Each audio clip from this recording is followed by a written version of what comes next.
Hello दोस्तों, कैसे हैं आप सब। उम्मीद करता हूँ सब बढ़िया होंगे। आज के वीडियो में बात करने वाले हैं भारत के पूर्व में बंगाल की खाड़ी से सटे उड़ीसा राज्य की। 1.5 लाख वर्ग किलोमीटर के क्षेत्रफल के साथ ये राज्य भारत का 8वां सबसे बड़ा राज्य है।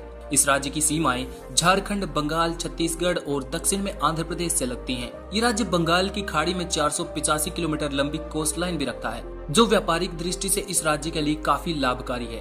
भारत का राष्ट्रगान आपने सुना ही होगा, उसमें जो उत्कल की बात होती है, ये आज का उड़ीसा राज्य वही उत्कल क्षेत्र है जिसे पुराने समय में इस नाम से जाना जाता था। इस राज्य में उड़िया भाषा बोली जाती है, जो भारत की क्लासिकल लैंग्वेजेस में से एक है।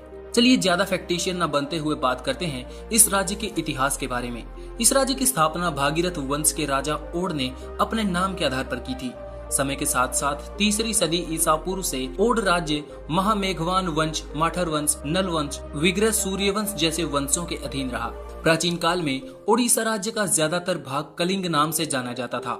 सम्राट अशोक ने 261 ईसा पूर्व कलिंग साम्राज्य पर हमला करके इसे जीता था। इस साम्राज्य का इतिहास बहुत ही पुराना रहा है। इसमें बहुत से शासकों ने राज किया है, लेकिन साल 1593 में ये पूरा राज्य मुगल सल्तनत के अधीन चला गया और बंगाल सूबे का हिस्सा बन गया।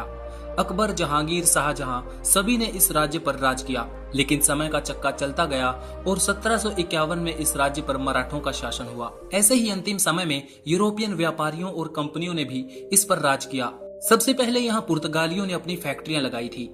1903 में उत्कल यूनियन कॉन्फ्रेंस की स्थापना की गई और ओडिशा को बंगाल से अलग किया गया और उस समय ओडिशा की राजधानी कटक हुआ करती थी, लेकिन 1946 में भुवनेश्वर को ओडिशा की राजधानी बना दिया गया।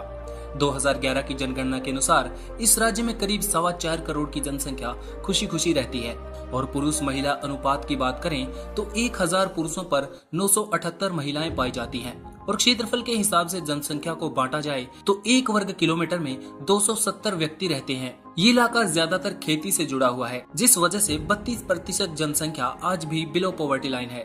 जैसा कि हमने पहले बताया कि ओडिशा के पास एक बड़ी कोस्ट लाइन मौजूद है, जिसका इकोनॉमिकली ओडिशा बहुत फायदा उठाता है और राज्य में काफी ज्यादा मात्रा में माइंस भी मौजूद हैं, जिनमें खरबों डॉलर्स के नेचुरल रिसोर्सेज मौजूद हैं।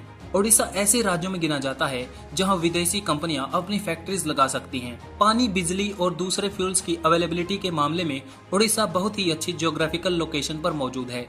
भारत के कुल कोयला खदानों का 5वां हिस्सा और आयरन रिसोर्सेज का 4था हिस्सा केवल ओडिशा में ही मौजूद है। शायद आपने भी 12th की ज्योग्राफी किताब में पढ़ा होगा कि भारत का पहला public sector steel plant Odisha के राउरकेला में बनाया गया था।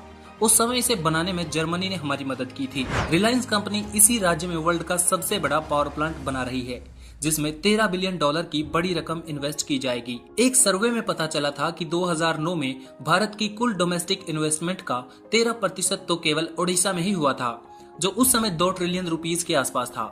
आज के समय में ये रकम $50 बिलियन से ज्यादा की बन जाती है। आज की वीडियो में इतना ही। अगर आपको ये वीडियो पसंद आया तो कमेंट में लिखकर बता सकते हैं। इन्फॉर्मेटिव लगा तो शेयर कर सकते हैं। ऐसे ही वीडियो चाहते हैं तो एक्सप्लोर वायरस को सब्सक्राइब कर लीजिए। Thanks for watching. Stay tuned with explore virus.